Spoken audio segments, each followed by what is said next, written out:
Assalamualaikum warahmatullahi wabarakatuh. Perkenalkan, nama saya Nia Cerismawati. Saya dari program studi S1 Farmasi semester 6 dari Universitas Kader Bangsa Palembang. Nah, di sini saya menyelesaikan tugas farmakoterapi 3 dan saya ingin mempresentasikan tentang sistem pencernaan. Baiklah, sebelum kita mulai, kita harus mengetahui nih anatomi lambung itu sendiri, tersusun dari beberapa bagian. Itu esofagus atau kita istilah dari kerongkongan. Nah, ada juga nama lain dari fundus atau pangkal lambung. Ada sphincter pyloric untuk jalan keluar masuknya atau untuk menghaluskan makanan. Nah, dari masing-masing itu sendiri kita ketahui lambung itu memiliki dinding lambung atau proteksi lambung itu sendiri tersusun yang pertama mukosa lambung, submukosa yang kedua, dan yang ketiga muscularis. Nah, dari ketiganya memiliki fungsi masing-masing. Nah, fungsi yang pertama mukosa sel itu untuk mengeluarkan berbagai cairan enzim, asam lambung, dan juga sistem hormon. Nah, yang kedua itu submukosa lapisan dalam, lapisan untuk pembuluh arteri, vena, untuk menghasilkan sebuah nutrisi oksigen ke sel parut. Dan ada juga berupa urea, karbon dioksida. Yang ketiga itu muscularis, sistem pencernaan untuk gerak peristaltik atau menghaluskan makanan. Nah, ini ada gambar dari mukosa sel. Di dalam gas mukosa lambung itu terdapat mukus dan bikarbonat, HCl asam lambung, histamin, pepsin, gastrik lipase. Nah, fungsi dari HCl itu sendiri atau asam lambung yang pertama mengaktifkan prekursor enzim di mana pepsinogen menjadi pepsin, enzim aktif pepsin. Yang kedua, menguraikan serat otot dan jaringan ikat yang merubah ukuran partikel makanan yang pertama yang besar menjadi kecil. Nah, yang ketiga, dia untuk menjaga netralisasi lisosom air liur. Selanjutnya, pompa proton. Ini atom-atom yang tersusun dari HCl. Nah, kita masuk kepada problem yang terjadi pada saat ini. Kita mengenal istilah GERD. GERD itu sendiri ialah gastroesophageal reflux disease, di mana memiliki definisi yang pertama itu terjadi jika lower esophageal sphincter atau LES itu mengalami abnormal atau tidak menutup rapat sehingga isi lambung yang berada di dalam lambung itu kembali ke kerongkongan atau esophagus. Nah, yang kedua dari definisi GERD ini sendiri itu ketika kita merasa dada terasa terbakar, seluruh bagian dada terasa terbakar. Terus yang ketiga, pangkal ujung lidah itu terasa pahit. Nah, yang diderita GERD ini disebut GERD jika terasa panas itu terjadi lebih dari 2 kali dalam 1 minggu. Nah, adapun kita harus mengetahui nih tanda dan gejala itu sendiri, yang seperti apa sih tanda gejala utama dan juga gejala lainnya. Yang gejala utama itu kita tadi terasa bagian dada terasa panas itu menetap. Terus gejala yang lainnya seperti nyeri dada, serak di saat pagi hari, kesulitan untuk menelan, serasa makanan nyangkut di kerongkongan terasa serat. Nah, dari GERD ini sendiri menyebabkan kita batuk, kering, dan juga sesak napas.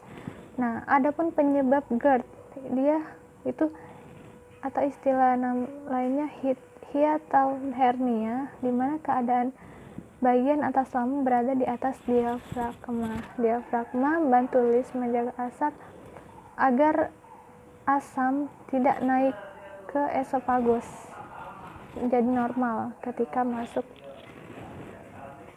makanan tadi. Nah, pada hiatal hernia ini, reflux isi lambung lebih mudah terjadi. Adapun faktor resiko dari GERD ini sendiri itu diakibatkan dari pengkonsumsi alkohol, pengguna alkohol atau overweight, itu berat badan berlebih, terus pregnancy, wanita hamil, smoking dari perokok. Nah, selain itu pun ada kemungkinan dari makanan juga bisa menyebabkan reflux disease ini atau GERD ini sendiri. Itu dari buah-buahan yang asam, terus makanan coklat yang berlebihan, minuman yang berkafein, terus makanan seperti mengandung banyak lemak, terus bawang putih dan bawang merah, rasa yang pedas, makanan yang tomat, terus yang suka dengan konsumsi spaghetti, saus spaghetti pedas, itulah yang memicu penyebab terjadinya GERD. Nah, seperti ini dari contoh gambar di mana lambung yang normal menjadi reflux disease itu sendiri. Nah, tidak hanya terjadi pada orang dewasa. Baiklah, selanjutnya itu GERD pada anak dan bayi. Itu diakibatkan dari sering muntah atau gejala yang paling umum itu sering muntah atau istilah gumo, terus batuk, gangguan pernapasan, karena di mana sistem pencernaan pada anak dan bayi ini sendiri itu belum sempurna. Jika terjadi pada anak di atas 1 tahun, maka harus langsung dikonsultasikan kepada dokter atau kepada pihak medis. Nah, untuk pengatasannya, itu seperti apa? Nah, yang pertama itu dimana orang tua itu menjaga posisi anaknya agar tegak sampai 30 menit setelah makan. Nah, adapun cara untuk menghindari jenis makanan yang tidak memicu terjadinya GERD ini sendiri, seperti minuman bersoda, terus untuk tidak memakan coklat dan peppermint atau yang pedas-pedas, terus yang makan pizza, terus jeruk, tomat, dan makanan yang berminyak, fatty foods. Nah, ini beberapa terapi jenis modifikasi. Nah, presentasi dari pasien untuk terapi itu sendiri, terapi farmakologinya ada antasida, non-precursor atau reseptor antagonis dengan cimetidine 200 mg, famotidine 10 mg, nizatidine 75 mg, ranitidine 75 mg. Nah, symptomatic relief of GERD, lifestyle modifikasi plus prescription string acid suppression therapy. Nah, untuk usia di mana 6-12 minggu bisa dengan H2 antagonis reseptor, antagonis ranitidine 400 mg, famotidine 120 mg, nizatidine 150 mg, ranitidine 150 mg. Terapi farmakologinya itu menggunakan atau pemberian antacid, di mana dia berfungsi untuk menetralkan asam. H2 blocker itu bisa kadang dikombinasi dengan PPI, terus pemberian proton pump inhibitor, lebih proton dari H2 blocker di saat untuk meredakan gejala pada hampir semua pasien GERD. Nah, terapi farmakologi yang keempat, prokinetik, untuk memperkuat sphinkter dan mempercepat pengosongan lambung.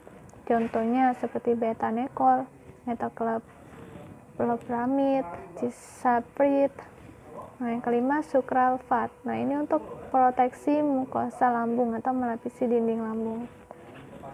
Nah, kenapa sih obat-obatan itu bekerja atau indikasinya tidak selalu sama? Nah, karena obat dikomunikasikan itu untuk mengkontrol dari simptom atau penyebab GERD itu sendiri. Nah, di mana orang-orang kan merasa ketika makan atau mengkonsumsi antasida dan H2 blocker ini, mereka merasakan dada terasa panas. Nah, di mana kerja pertama dari antasida ini untuk menetralisir asam lambung. Nah, sedangkan H2 blocker ini untuk seperti asid atau memproduksi asid, menghasilkan asid itu sendiri. Nah, waktu demi waktu antasida ini berhenti. Nah, sedangkan H2 ini memblokir atau memutuskan. Memblokir H2 blocker itu sendiri apabila antasida berhenti bekerja, maka H2 blocker akan berhenti untuk memproduksi asam itu sendiri. Nah, selain dari terapi farmakologi, ada juga terapi non farmakologi, di mana untuk terapi non farmakologi ini yang paling utama itu merubah gaya hidup atau membiasakan pola hidup sehat dengan mengkonsumsi makanan 4 sehat 5 sempurna. Nah, yang kedua untuk penghentian merokok dan tidak mengkonsumsi alkohol lagi. Yang ketiga, menurunkan berat badan agar tidak overweight atau berat berlebihan, makanan-makanan yang ringan, dan gunakan baju yang longgar. Yang keempat, hindari berbaring saat setelah makan, itu 3 jam setelah makan. Nah, ketika yang terakhir, tambahkan bantal.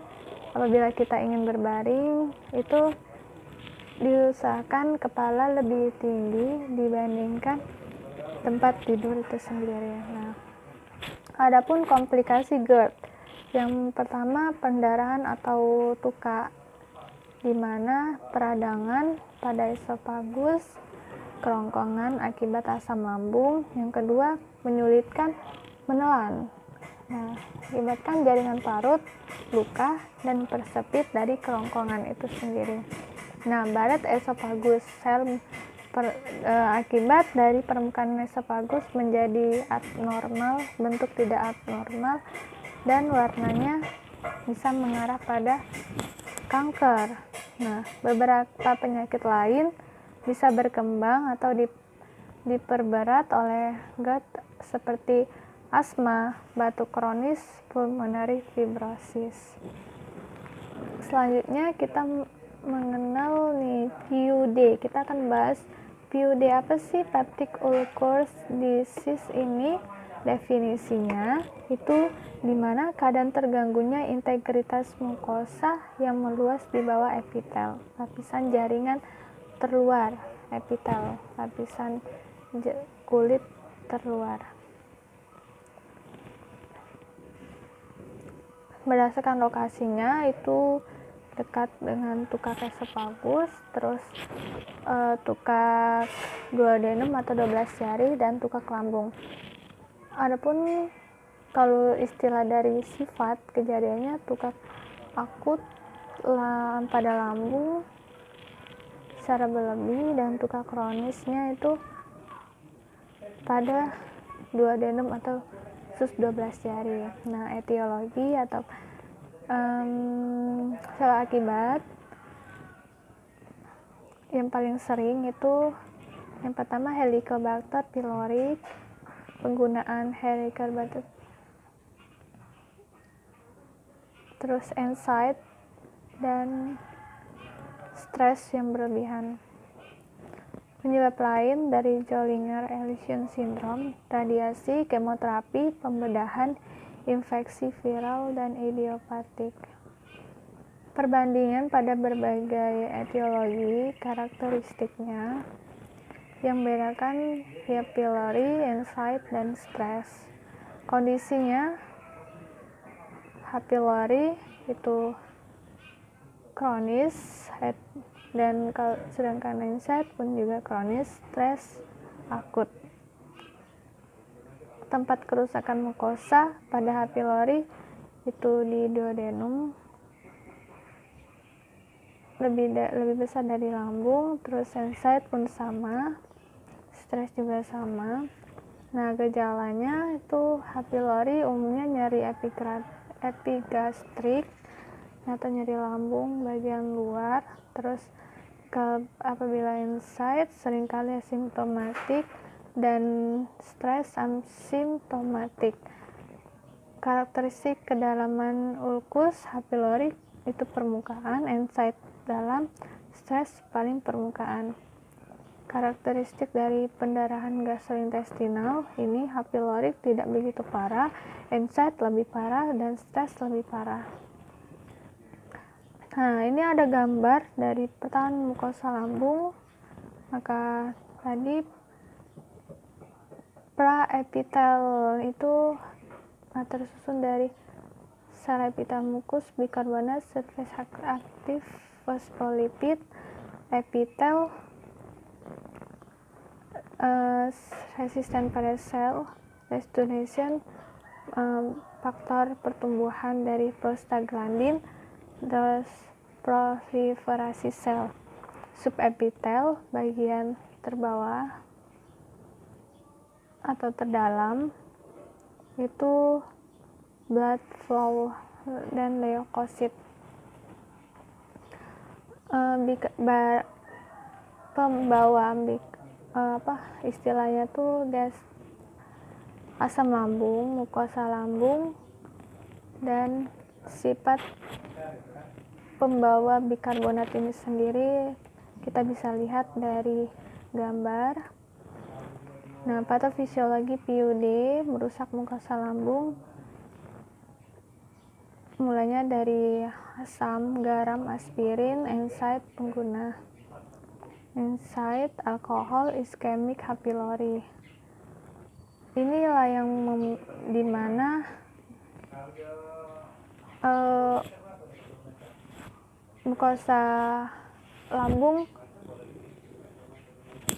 produksinya menurun akibat dari masuknya difusi pada mukosa, mengakibatkan asam kembali. Nah, mukosa sel ini mendestruksi, terus meningkatkan asid dan melepaskan pepsin. Selanjutnya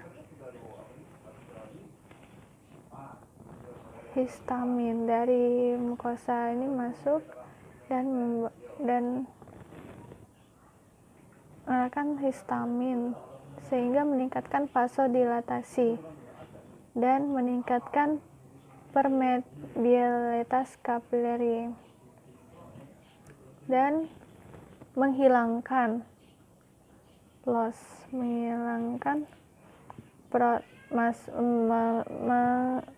membiarkan protein masuk ke dalam plasma darah berkurang dan penumpukan pada mukosa.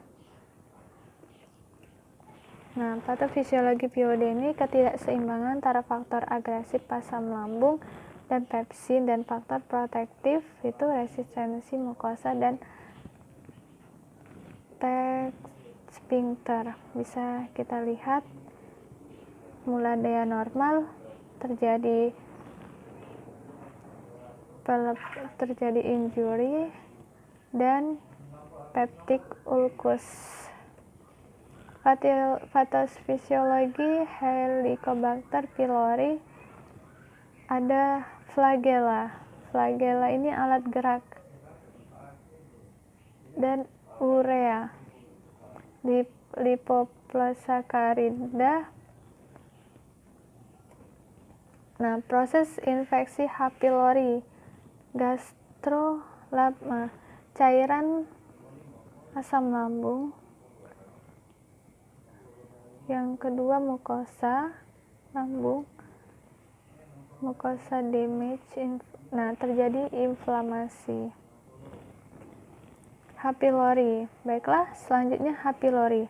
H. pylori ini bakteri batang gram negatif berbentuk spiral yang dapat bergerak. Ditemukan jauh di lapisan mukus dan tumbuh optimal pada pH 7, di mana menginvasi permukaan sel epitel sampai ke kedalaman tertentu. Aktivitas urea yang kuat dan bisa merusak sel sehingga memicu toksin plus amonia. H. pylori yang menetap meningkatkan pelepasan gastrin dan meningkatkan pelepasan HCl basal. Meningkatkan pelepasan gastrin juga disebabkan oleh sitokin dari inflamasi yang juga menurunkan pertahanan mukosa. Nah, tanda dan gejala dari H. pylori ini gambarannya. Tukak peptin dan membedakan tanda gejala tukak peptik dan tukak duodenum.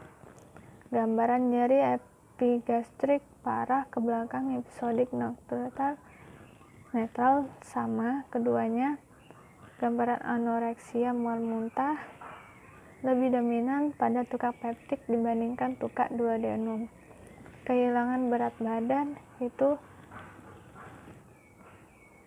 lebih ke arah tukak peptik dan agak lebih sedikit pada tukak duodenum. Perut terasa terbakar sedikit pada tukak peptik. Nah, plus tukak duodenum. Kekambuhannya tukak peptik lebih sedikit, tukak duodenum lebih banyak. Nyeri saat makan, tukak peptik plus, tukak duodenum plus, berkurang karena makan plus tukak peptik, tukak duodenum plus, bersendawa itu sama. Nah, adapun diagnosa yang itu endoskopi ialah prosedur yang paling sering digunakan untuk menentukan derajat tukak sebelum dan sesudah pengobatan. Yang kedua, dapat diperoleh jaringan untuk mengidentifikasi H. pylori dan mengeksklusi kemungkinan kanker lambung. Nah, test for H. pylori, non-invasive test, serum or whole blood antibody test, immunoglobulin, pretest urea, invasive test, biopsi optometric, rapid urine test. Nah, tes blood urea, sasaran dan strategi terapi itu ada 3. Yang pertama, hipersekresi asam lambung, di mana untuk terjadi penghambatan sekresinya dengan PPI, H2 antagonis antasida. Perlindungan mukosa, meningkatkan perlindungan mukosa dengan sukralfat dan lain-lain. Faktor penyebab infeksi H. pylori, basmi atau eradikasi Helicobacter pylori, antimikroba. Selanjutnya, presentasi pasien ulkus. Simptom penyebabnya dispepsia dan building anemia, weight loss. Bisa kita lihat pada gambar. Terapi peptik ulkus itu dengan pengobatan proton pump inhibitor, itu omeprazol, lansoprazol, rapeprazol, pantoprazol, esomeprazol, H2 antagonis reseptor dengan simitidin, famotidin, izatidin, ranitidin, dan promosi mucosal defense dan scleral fat. Terapi H. pylori, pengobatan dan proton pump inhibitor baik pengobatan 3 dengan omeprazol 20 mg atau lansoprazol 30 mg atau pantoprazol 40 mg atau esomeprazol 40 mg atau rabeprazol 20 mg. Pengobatan yang kedua itu dengan clarithromycin 50 mg. Pengobatan yang ketiga amoxicillin antibiotik atau metribuzol 500 mg. Pengobatan yang terakhir tetracycline 500 mg atau amoxicillin kombinasi dengan amoxicillin 500 mg. Nah, ini kita bisa lihat ada gambar memproduksi asam dan inhibitor atau memproduksi asam. Nah, konsep penting itu ada yang pertama, pasien ulkus menghindari stres, terus tidak merokok, terus tidak makan NSAID, makanan yang mengindukasi PUD. Jika ada tanda infeksi Helicobacter, maka eradikasi H. pylori. Adapun terapi jangka panjang sangat direkomendasikan untuk pasien dengan resiko tinggi dan negatif komplikasi Helicobacter. Terakhir, pemilihan obat harus didasarkan pada efikasi, keamanan, resistensi antibiotik, dan biaya. Gastroesophageal reflux disease, gastritis. Nah, gastritis ini memiliki definisi itu ialah radang atau inflamasi pada lambung. Yang kedua, inflamasi itu memiliki arti ada cedera pada lambung yang menyebabkan sel-sel darah putih berpindah ke dinding lambung. Dinding lambung mengalami pembengkakan atau edema. Tetapi gastritis belum tentu berarti ada luka di lambung atau luka lambung. Nah, gejala gastritis ini yang pertama sering sendawa atau cedukukan. Yang kedua, makan kurang nafsu makan, adapun mual bahkan muntah, cairan ataupun juga darah, cairannya seperti kopi, dan terjadi warna kehitaman pada feses atau tinja. Terima kasih, itulah presentasi dari saya. Apabila ada kata yang salah, saya mohon maaf, dan apabila ada kelebihan itu datangnya dari Allah Subhanahu wa Ta'ala. Saya akhiri, wabillahi taufiq wal hidayah. Wassalamualaikum warahmatullahi wabarakatuh.